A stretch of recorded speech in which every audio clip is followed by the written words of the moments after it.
Good evening. I'm Mark Mastur, Dean of the College, and welcome to the presentation of the fourth Shidlowski Emerging Faculty Fellow Lecture, webcast to our academic community and beyond. Tonight's lecture also serves as the opening to this year's Shidlowski Fellows exhibition in the Larry and Sarah Armstrong Gallery, located in the John Elliott Center for Architecture and Environmental Design. The college is privileged to have friends such as the Shidlowskis, the Elliots, and the Armstrongs who support the kind of faculty, facilities, and programming that give us this distinction. Our faculty also give us distinction. Though I never met Professor Joe Shidlowski, his reputation for excellence in architecture and rigor in education are legendary, for being the toughest and the favorite professor. It lives on through the Shidlowski Emerging Faculty Fellowships, a one-year fellowship that brings exceptional emerging faculty members to Kent State to teach and, with financial support, to develop a project that is the subject of a public lecture and exhibition. Program Director Yvonne Bernal will introduce this year's Shidlowski Fellow. Thank you, Mark. Welcome everyone and good night. It really is my pleasure to introduce Jennifer Meakins. She's part of an amazing group of designers and educators such as Majid Al-Hinai, Jonathan Ricci, and Sarah Safaverdi. Jennifer received her Master of Architecture from the University of Illinois in Chicago, where she won the AIA Henry Adams Medal Award, and a Bachelor of Arts in Geography and Environmental Studies from Colgate University. Her professional experience ranges from exhibits and environment designers of worlds and weapons at Canon Design LA for the Museum of Tolerance, to exhibitions in the furniture designs at Associates Chicago, an assistant to the curatorial team at the Art Institute of Chicago for Building Inside Studio Gang. She's the principal and designer of QLT Studio that focuses on surface and textile design, object design, and construction. Her work, including full-scale textile and weaving installations, were shown at the Octagon Gallery at UIC, Sullivan Galleries with Anya Jaworska and the Art Institute of Chicago, and at the Graham Foundation. She has lectured and led symposia weaving, textile, and craft at Woodbury University, the Free School of Architecture, and the UIC School of Architecture, and is co-editor and designer of AX, Architecture Chicago, funded by the Graham Foundation. Jennifer taught architecture and interior design studios at Cal Poly Pomona, UCLA, Woodbury University, and at the UIC in Chicago. I am particularly interested in her take on the fellowship and how she has used her time here helping students question architecture's role, its lineages, and more importantly, its power and its biases. Please join me in welcoming Jennifer. Thank you so much, Yvonne and Mark. Let me just share my screen.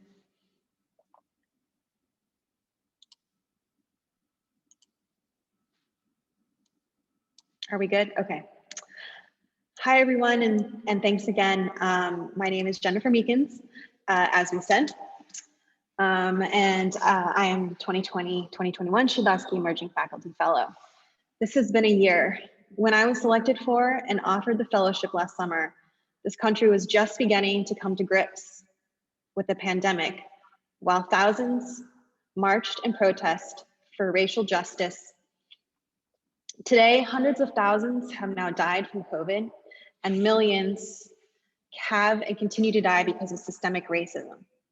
Meanwhile, in architecture, only 2% of licensed architects in this country identify as Black or African American, and women earn thousands less than men over the course of their architecture careers.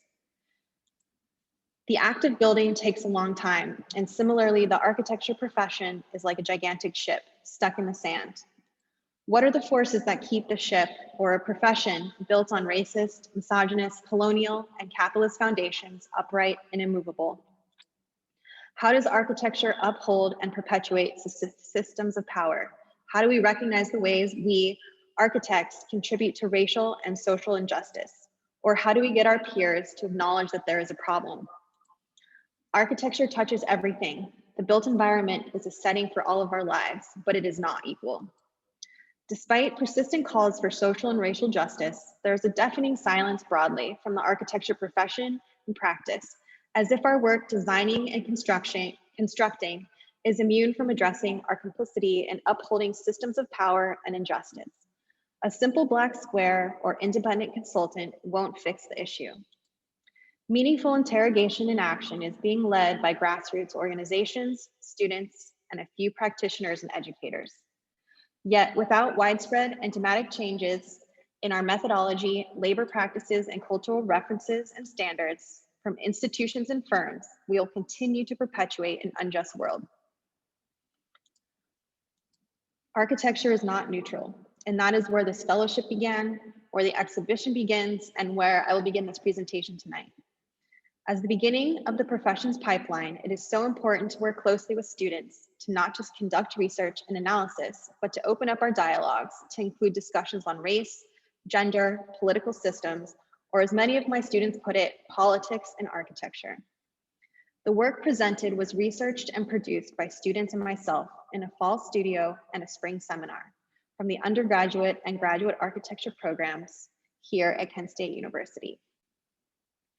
Their involvement and engagement through the curriculum, the design process, and the production of the exhibition was critical to establishing their own agency, and without them, we would not have such great work to look at and talk about tonight.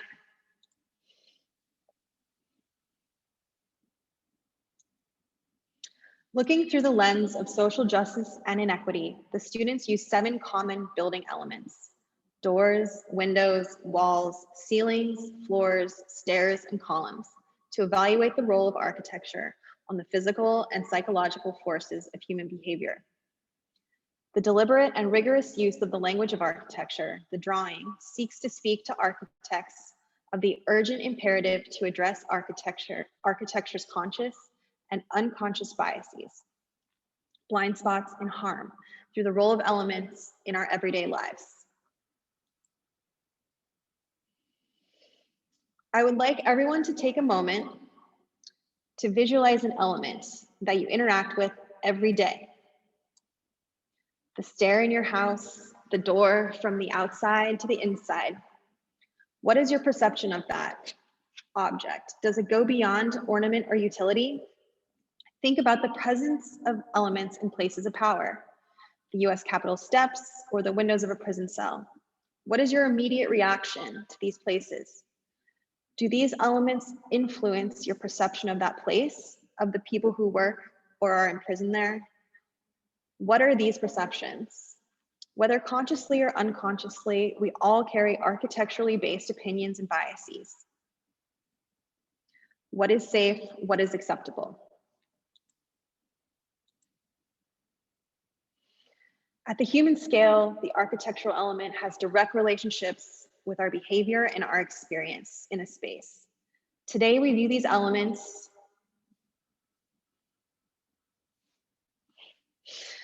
as defined by regulations and standards.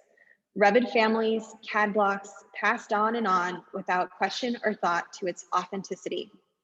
Yet, they are the pieces that make the whole. The components without which architecture wouldn't be possible. And the persistent presence of elements across styles and time has produced deeply ingrained relationships between people, both collectively and individually, and the built environment. The investigation of these intimate spatial relationships is the objective of this project. To begin, we had to identify and define our study subjects, the elements themselves. In the initial analysis, doors, windows, walls, ceilings, floors, stairs, and columns are treated as characters and protagonists. What is the power of the element as an isolated object?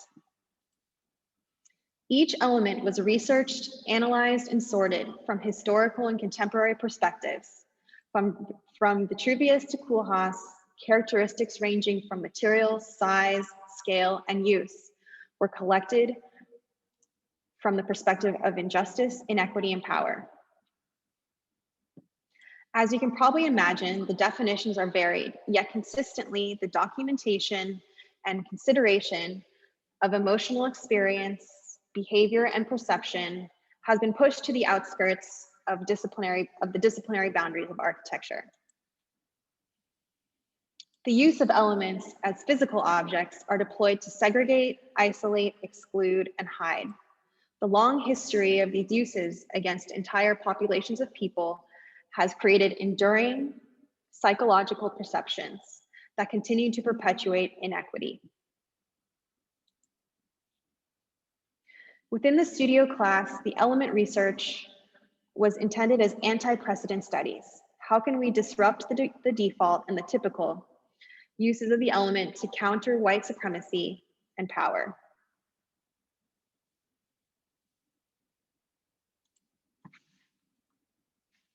If the test subject is the architectural element, the unit of measurement is power itself, or more specifically, physical and psychological manifestations of power.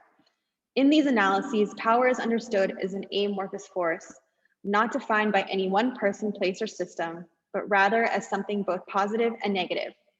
One person's empowerment can be another's oppression. We listened to and learned from the stories and experiences of those who haven't fit into typical architectural analysis, centered around Western, male, and white perspectives. The examination of history and use of individual elements in places and spaces of injustice, inequity, and colonization redefines them.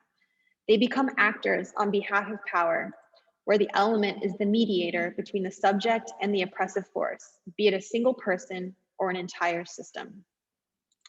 How does the element change in settings defined by power and authority, like government buildings and courthouses?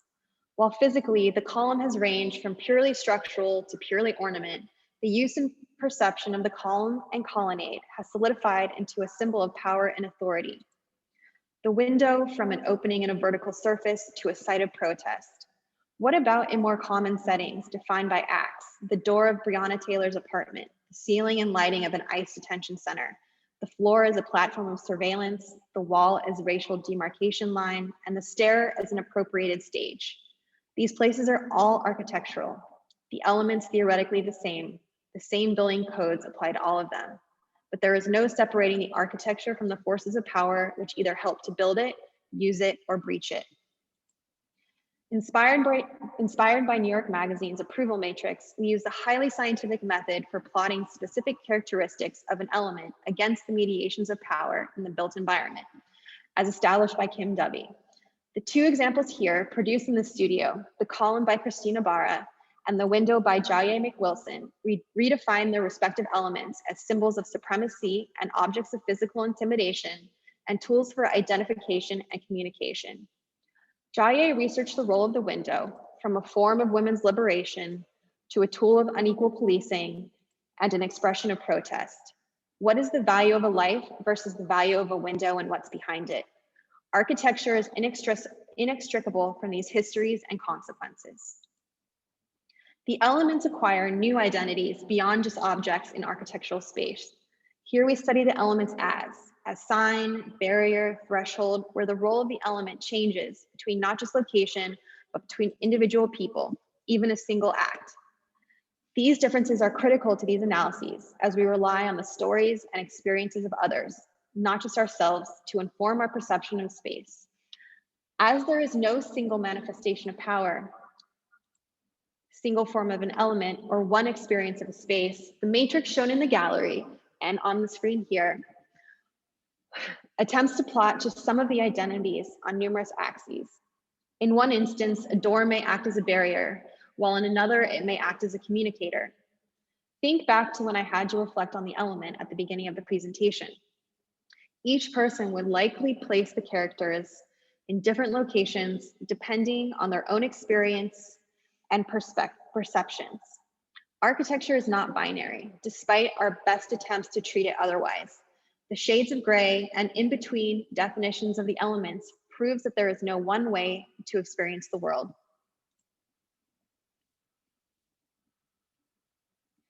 After looking at the elements as isolated objects and singular characters, it was important to explore them in places of power.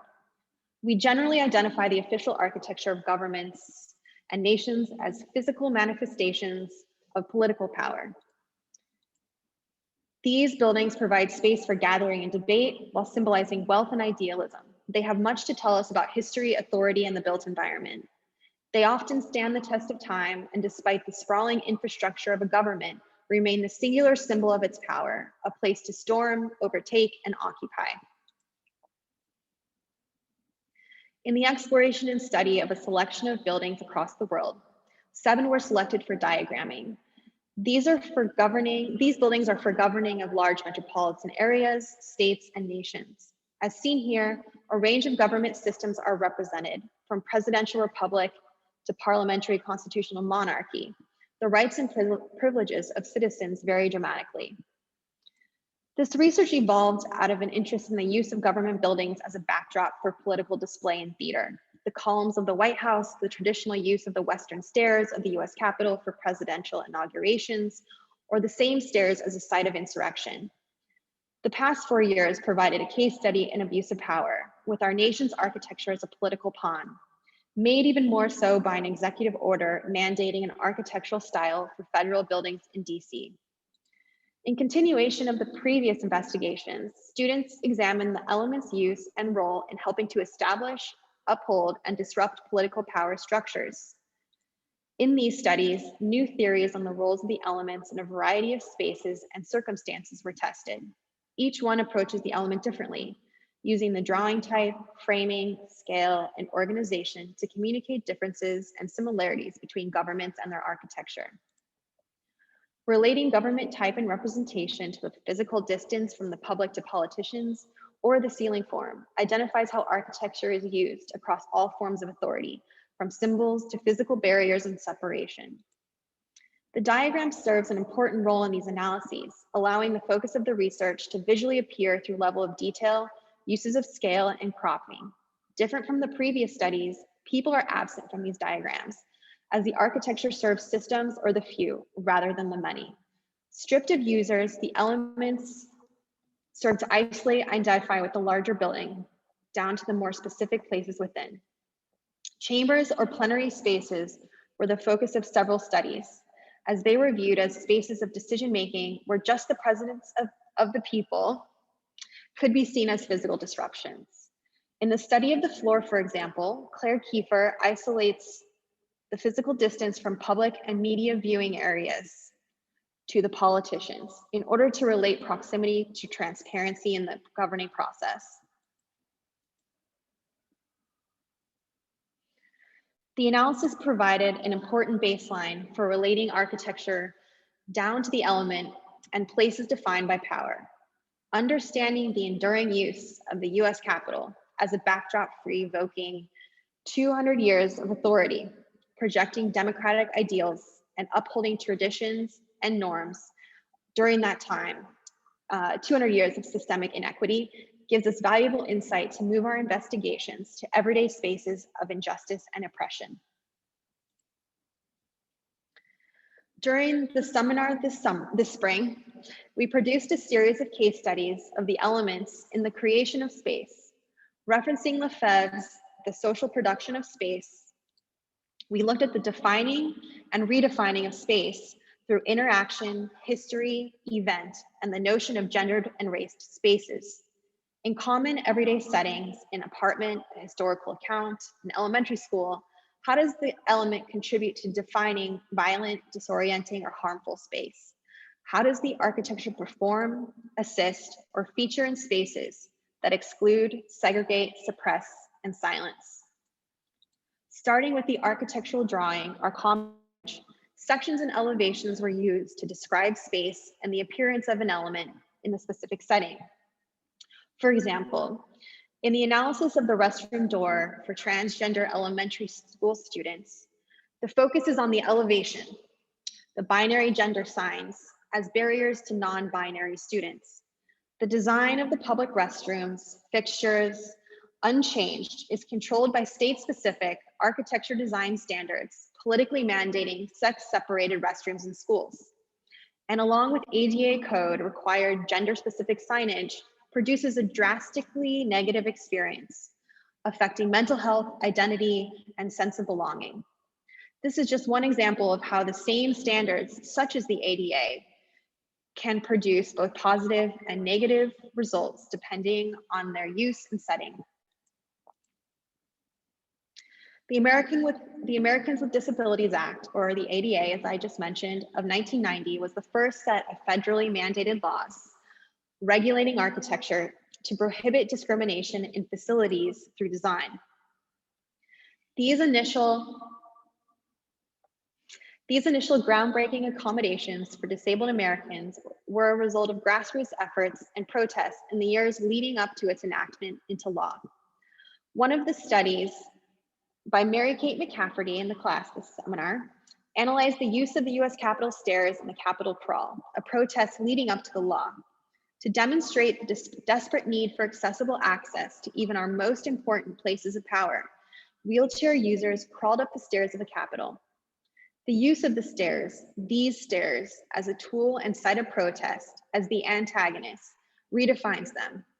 Our laws and government, our architecture does not equally represent and protect all citizens.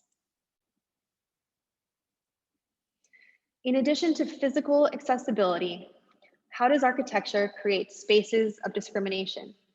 This triptych by Taiwan Swanson Sawyer examines the role of the wall in producing and supporting segregation during the Jim Crow era. From the construction of a 3-foot wall in Miami to separate a white neighborhood from the newly constructed Black neighborhood across the street, fences excluding Black children from using the better maintained whites-only park, to the use of front and back, above and below to separate movie customers in a theater. The wall is a physical barrier, symbolic border, and invisible divider. Remnants of Jim Crow era architecture remain, not just in the built form, but in codes, standards, lending policies, and urban planning methods. These layers have built up to form a complex system of inequity.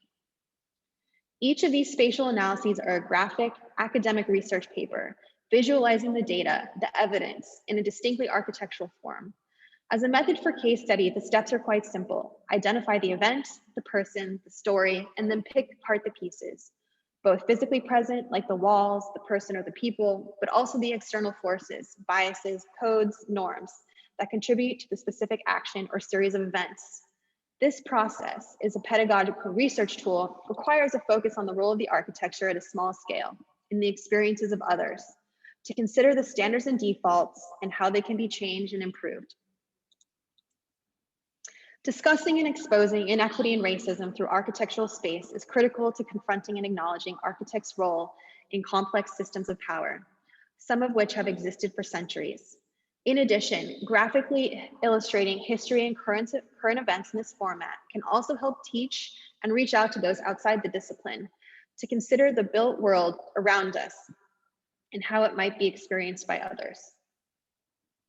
Before wrapping up, here are some of the other case studies that the students and myself produced over the past few months.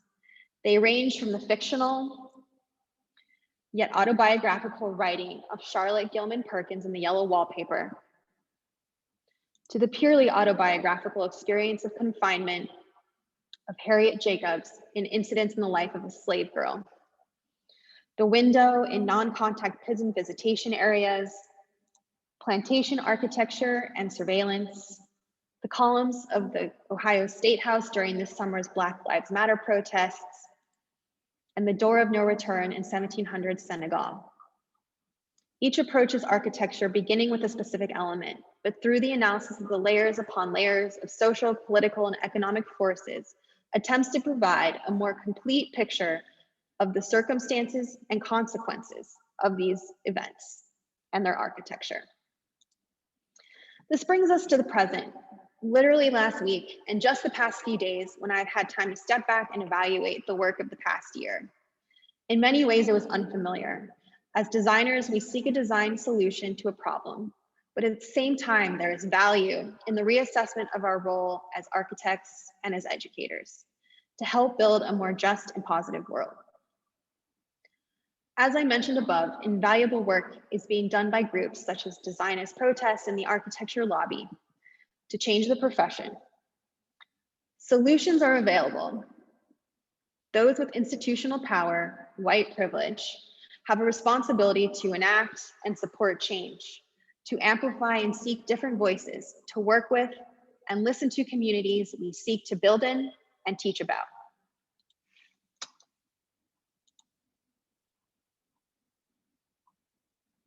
Hold on, sorry.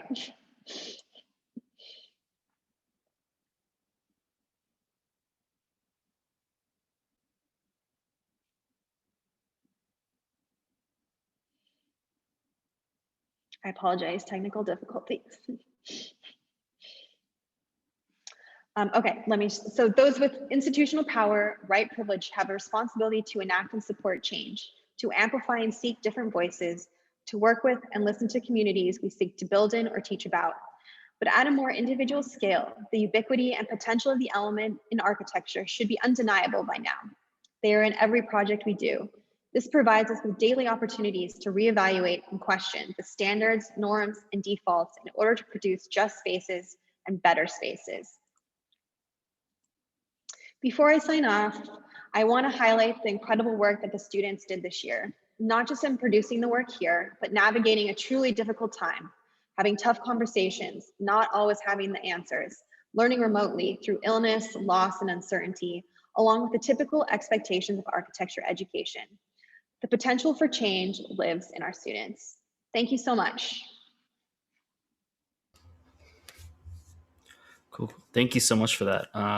So I'm jumping back in. Also, just as a reminder for everyone here, if you have questions, feel free to type them in the chat, and I'll do my best to kind of read through them as we go. And I also just want to say on my part here as well, it's been a joy to have you here this semester, Ginny. It's been absolutely a ton of fun on my part just to, get to know you better and hang out and have the kind of side discussions we've gotten to have throughout the semester. So again, just on my part, it's been absolutely lovely having you here.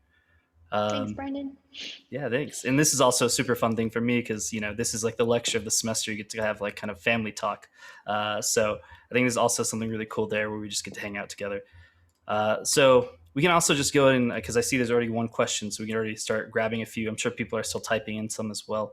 So this one's coming from Raz. And she's asking, can you expand more on why you chose the yellow wallpaper as a case study? And what are some of the kind of through points of the short story with your exhibition? Hey, Raz. Raz is in my studio. Thanks for asking a question. I think why I wanted to look at the yellow wallpaper is because it seems like it was a pretty universal short story or reference that people even outside of architecture have read. I know I actually didn't have it as an assignment when I was in high school or in college, but I know several people that did. And it was also part of one of the anthologies on interior design that I've referenced. And so I really felt that, as a feminist and looking at the sort of feminist history of interiors and architecture, and then also Charlotte Gilman Perkins' own, autobiographical references here to her own experiences with mental health was really important. So it actually covered a lot of, I guess, bases for me in the sense that it was kind of one of the first diagrams that I sort of worked on as a way to kind of like bridge and go into the subject. And then, the wallpaper itself as a surface treatment was really good as something to sort of think about at a large scale and what it would really look like on the wall if you started to kind of think of this wallpaper pattern from the late 1800s and how it might begin to change based on what her own experiences were mentally. And so the wallpaper that's actually in the gallery here was one that I developed that actually has the silhouette of the author, Charlotte Gilman Perkins, as a way to kind of really look at it as a physical thing of what the wallpaper actually might begin to look like beyond just the sort of mental health and feminist kind of commentary. Thanks. Oh, I don't know if that helped. That was a good answer. Yeah, I think that's a good response. I also think just building off of the question too a little bit, as we're kind of waiting for you to come in. For the exhibition, I think the work is incredibly provoking and really exciting to talk about, especially during the current times. When you were designing the exhibition, how are you thinking about the layout? And again, for those who don't know, it's an interesting gallery space because you end up with this kind of one glass wall on the one side, and then you kind of have the room in the back. And I'm curious if like the drawings you were producing before or the kind of studies you're doing influenced the way you maybe thought about laying out the exhibition. Yeah, when I was thinking about the layout or the sort of organization, it really came down to the sort of timeline even of how I taught or introduced the topics this summer, even how the students explored them. So it really starts, and I think that that was a good way because we all started with the same sort of questions about, you know, having to establish which elements we are looking at, as well as then kind of changing our definitions of them or kind of redefining them. And so it moves around to that. Then on the back wall, you get these sort of government diagrams, which I think was important in kind of looking at a place that we understand power is pretty clear. And so how we can look at architecture there, that then will let us then go into the sort of everyday, which is the spatial analyses behind me. And also the last thing that was kind of worked on this year. And so it was really just kind of sort of like how we learned it and how, you know, I taught it and how you might begin to kind of go through the same process. Yeah, I think that's super interesting. We also have another one from Yvonne Gork-Cabeza. Apologies if I'm saying your last name wrong. And they say, thank you for the excellent presentation. You mentioned at the start that there are various categories of elements which you can describe in the ways in which they're kind of experienced. Are these categories not created equal in that some may be more prone to facilitate oppression, opposition, regression, etc., or are they more equal in that respect? Does the facilitation of the oppression lie in the built matter itself or the preoccupation of the matter? So, you know, kind of maybe summarizing a little bit there as well, you know, were there kind of some kind of elements which kind of more focused towards a kind of certain area, or did they kind of, or is it kind of more evenly distributed? I think that's a really good question because you start to you maybe think like I started just initially thinking about the column and sort of the representation of the column and the understanding of the column as a sort of symbol of wealth and power, and so as a sort of perceptive rather than maybe a sort of spatially organizing element, the column for me was really kind of like the starting off point. But yeah, as you start to, you know, you can think about walls more as dividing spaces, as separating spaces. But when you started to look a little bit, you know, at some different stories of people's experiences, you know, the ceiling begins to have a sort of different, we might have a different relationship with the ceiling. Certainly that was one of the elements that we struggled with all year, is kind of drawing out the ceiling and what beyond the form or the ornament of how the ceiling kind of acts. And so, you know, we kind of, that was certainly one that was sort of a little bit more difficult, excuse me. But I don't think that any one element is any more or less has the potential to kind of do something. I think you're right in that, I'm looking at your question. I think, you know, I think really the facilitation is a lot. It's not just necessarily the perception of the matter. I think it's also in the intentions behind it and the histories that kind of, you know, happened before, you know, the sort of compounding of, you know, histories and oppressions, that kind of history and oppression that sort of can manifest in a physical object or a building or an element. So yeah, I think that kind of covers it. Fantastic. And we have another question from Troy as well, which I think is a really interesting one in the scope of the work. And they're asking, how would the role of architectural elements and power play into the design of a kind of simple two-family home?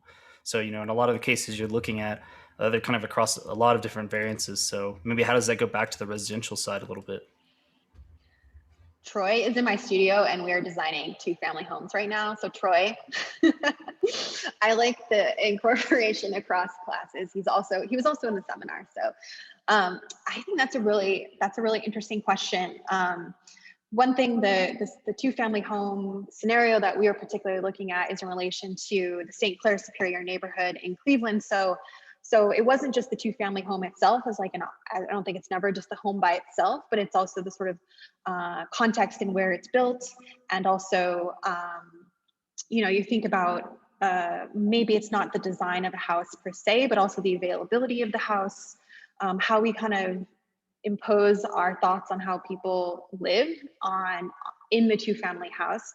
The house itself, in most cases, don't require an architecture stamp to produce. So I think we kind of maybe wash our hands of it a little bit, but I think there's something to be said, and there's certainly a lot of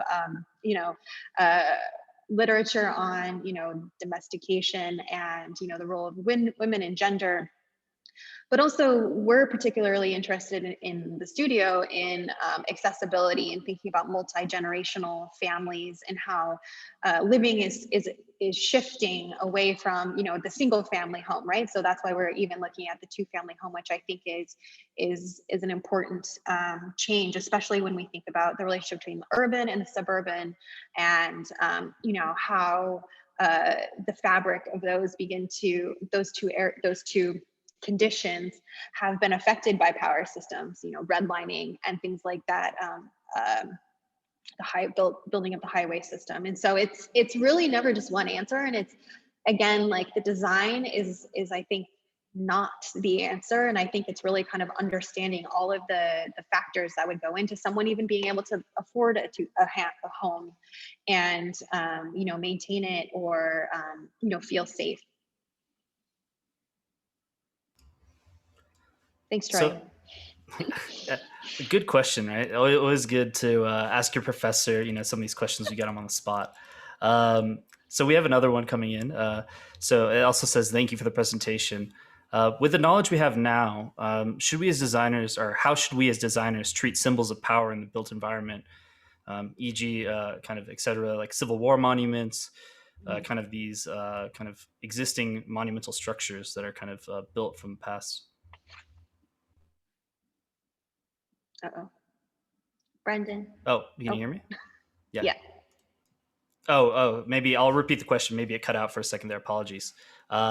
So this question said, thank you for the presentation. With the knowledge we have now, how should we as designers treat symbols of power in the built environment, such as Civil War monuments and these kind of other kind of existing structures? Yeah, that's a great question, and I appreciate it, because the monument is something that we didn't directly address. There's a really good work being done by the Monument Lab in kind of evaluating what the monument is and who we memorialize or kind of freeze in time through our monuments and sort of statues or places of sort of, I was going to say places of power, but really just sort of places of visibility. And I think that, there's, when we think about the signs and the symbols and architecture and how we kind of look at that, I think the idea is that, because we have to look at all the history, I don't think that means that we need to leave something behind that is obviously problematic and symbolic of racism and harm and sort of terrible things that we've done. I think that it couples with a sort of acknowledgement of the harm, and then attempting to do something different and better, but then also letting other people be sort of monumentalized and memorialized, and kind of thinking about stepping back on who kind of makes those decisions. Yeah, I know that's been a real current topic in New Mexico as well, with kind of a lot of kind of existing monuments here. And thanks for that one. So this one's actually a really interesting one, I think, from Bethany DeLine. And they're asking, thanks for sharing your thoughtful information. Some of the visuals, the visual vocabulary is functional, and some of it are used as decorative elements. What is the kind of future of decoration as it relates to this kind of responsibility? Or maybe how do you see kind of ornament playing a role in this? Is it possible that I don't know? I'd say it's possible that I don't know, Beth. I think that that's a really great question. Beyond my own sort of thoughts on ornament, I think that, yeah, we didn't quite sort of investigate a sort of potential future or what it could look like. I think again, it's really just kind of reflecting on what, I think we're talking about style and ornament and how that becomes left over or copy and pasted or sort of reappropriated in some ways. And so I think I don't really have an answer. It was once, yeah, I don't know. We can keep I on. admit that I don't know. I think that's a perfectly fine response sometimes. I admit I don't have the answers to everything. It's all right. One day. We can all hope. We can all dream. So there's another one, obviously, says, "Hey, Ginny, thanks for the lecture. I appreciate your approach of using elements of architecture to provoke conversation about particular political structures of power. I also appreciate your privilege and the work you do with the students that you presented today. Can you discuss a little more the pedagogical approach that may also work its way into disrupting this kind of conventional hierarchy and kind of modes of working in academia?"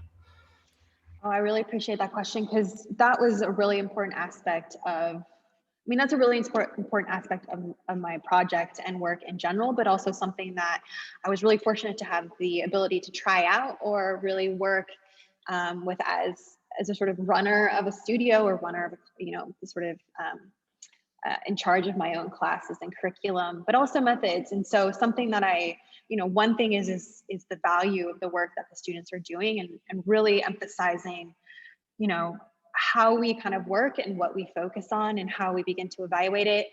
But that's really based on thinking about when we go into the workforce. And, I always tell my students that, you shouldn't be pulling all-nighters. I don't want you pulling all-nighters.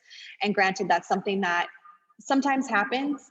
And I'm not perfect at it. I'm sure that there's going to be comment, we all have to assign things, but, I really focus on that as just kind of like one aspect, because, when we get in the real world and we're working at firms, 90 hours a week is just unnecessary. And the students often think that that's kind of normal. And so I think that's one of the first things, but also constantly checking in and sort of giving the students agency to provide feedback and input, and really kind of talking about uncomfortable topics, and also admitting when I don't know the answer to something, because I don't, and I don't always know the answer. And I think it's important that the students themselves learn to kind of critically think and answer things, or help each other answer those sort of questions, or make those assessments on their own, as opposed to kind of wielding a single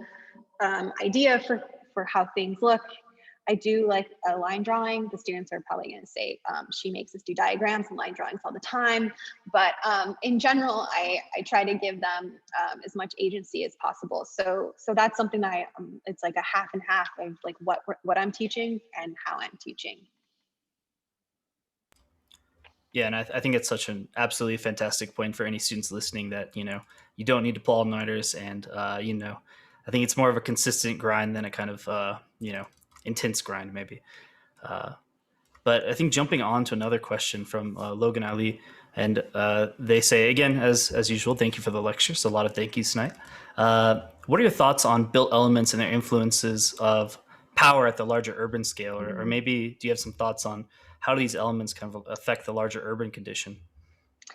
That's actually a really good question, and one that is again kind of in line with the studio this semester, which is not something that directly kind of fed into the exhibition or the fellowship, but there's no way of kind of separating, considering the sort of elements even at a larger scale. And so I think what we have kind of been working on when we're looking at the urban scale itself is that, while we might sort of zoom out, it always reminds me of the Eames like powers of 10, right? Like we're always sort of zoomed really far out, but there's always something that, we kind of zoom down into and look at the relationships between smaller things and how they connect, across a community, across the city, country, et cetera. And so, I think it comes down to as, of an element, doorways, or one student,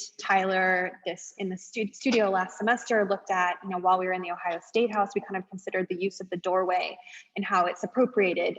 One example is, in Los Angeles, where you have unhoused, men and women that, take up residents in a doorway, and how could that actually be kind of turned on its head and sort of seen as an actual place of occupation, especially if a business isn't open, or one of the other students, Zach, in my studio, is also looking at those sort of leftover spaces, especially in Cleveland, where there's a lot of vacant buildings. So how could we think of an urban environment and urban condition, but also kind of look at the smaller scale and how we might be able to connect and sort of create networks amongst those things. So it's kind of always constantly zooming in and out, and the element gave us a very intimate and sort of human scale way of looking at it, but it always kind of zooms, it kind of can also scale out too as well. Thanks, Logan. So I think we have a lot of questions here, but we'll try and just take maybe 2 more, and then we'll pass it over to Director Bernal for closing comments. So we'll kind of wrap it up. So one more. This is from Bridget Tipton. And regarding your research methods, how do you think the interpretation of events is affected by studying them from this place and time? In a project about bias, how do you overcome your own bias? And how do you guide students through their own introspection on kind of these complex ideas and territories? I don't have the answer for that, and I admit that I wasn't always the best at it in terms of not having biases. I obviously came to this topic from a position of really wanting to be an activist and push forward movements that have been ongoing, and expecting my students to have a similar perspective or kind of drive was something that I definitely made known, and it was very hard. And I think some of them struggled with that, and that was something that I was learning from the entire time, and is something that I think is ongoing.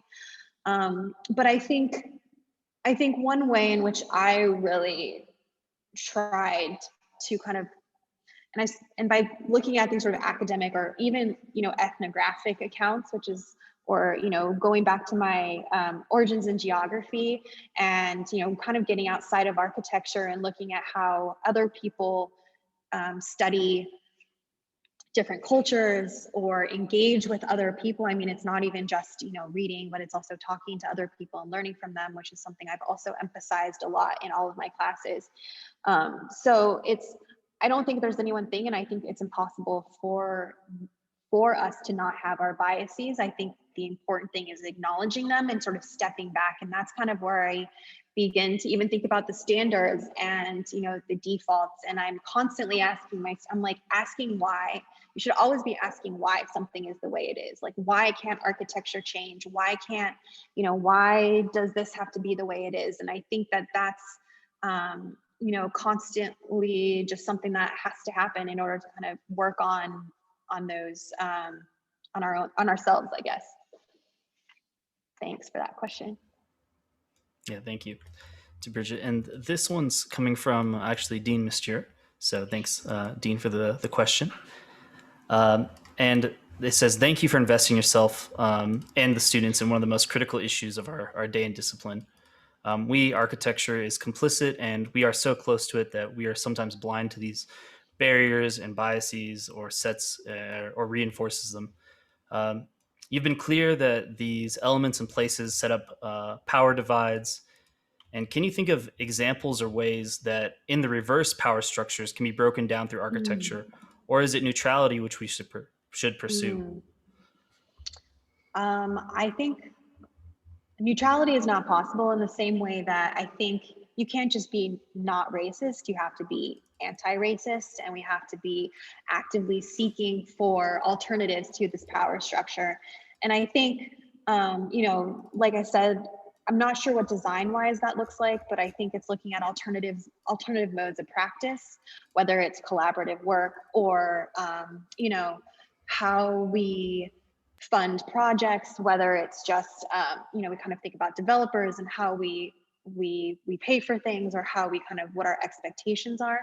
And so I think that's really what it comes down to in the end. And these are things that, all of these, groups, Dark Matter University, like I said, Design as Protest, are really kind of focusing on, is that it's not necessarily a design answer, or, I don't,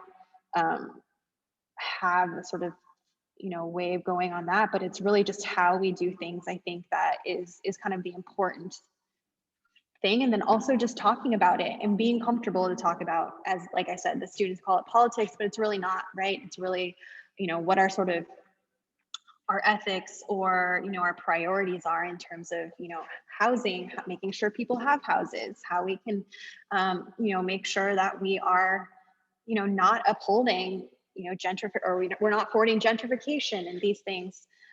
So that's kind of what I think. But I appreciate, like, we definitely, not that there isn't positive things happening. I don't want it to seem like that is at all what I'm saying. There are a lot of positive things. So I appreciate that comment. Hopefully, Yeah. And thanks. I just want to also illustrate for everyone who can't see all the questions here. We also, not just as questions, but we have a lot of really wonderful thank yous in the chat and things like that. So it's greatly appreciated for all of you guys who are sending those in. And I think we can squeeze maybe one more question in before I hand it over to Director Brunel, because I think it's a fun one, from Nathan. And saying again, thank you for the lecture. Social justice and equality in design has become important to many students over the past year. And maybe what resources would you recommend for them to kind of continue their education, or maybe where are some places they can start off by looking?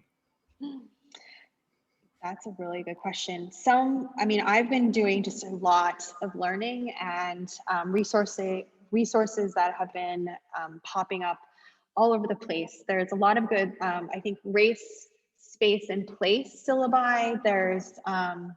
There's a lot of student groups, a couple of them that have been doing a lot of symposiums and conferences, like at Harvard, Yale. I know SciArc is doing a lecture series. There's a lot of places to kind of go and listen to people. A lot of books, Race and Modern Architecture is one that just came out. I think it's also just, looking at each other and looking at your classmates and thinking and asking and talking to them about, what are our different experiences and how we understand architecture and, just the world, or even, your grandparents or your neighbor and things like that. And just starting to listen to people, I think, is really, really great. But there are so many online resources. My computer is full of all of the PDFs of readings and perspectives and theory on this. So that should kind of get things going, I think. Fantastic. And I also just want to appreciate, I think this has been a really fun lecture because we've gotten to maybe more than other lectures, just have a kind of fun conversation with the chat and things like that, which I think is really rare to have these days. So I think it was really amazing in that sense, also have that kind of interaction. So with that, I'm going to be handing off to Director Bernal for some closing comments. I just want to also say thank you on my part for the fantastic lecture and getting to know you over the last year. As well as a special thank you to Beth Noga, Kevin Popshill, Sarah Milley, who have been working, and all the people in the background have been working to get the lecture series going. It's been a lot of fun. Thank you to Dean Monsieur and Director Bernal again for that as well. And with that, Director Bernal, I'll hand it off to you. Thanks, Brendan. Thank you, Brendan. And thank you, Jenny, for taking on a topic that is sometimes difficult to take upon and talk about and bring to the forefront and discuss it. As you can see, most of our students are very engaged in this topic, something that is relevant and that we'll see continue to be relevant in the future. So I really appreciate your approach to the fellowship. I want to mention that on April 20, we're going to have Benedetta Tagliabue, so stay tuned for that. And also stay tuned as we send you the information for David Hughes' faculty and friends conversation with Madili Okumabwa, talking about Afrocentric architecture. And with that, I just want to close it and thank everyone who joined. Thank you, everyone. Fantastic. Good job, man. That was awesome. We just need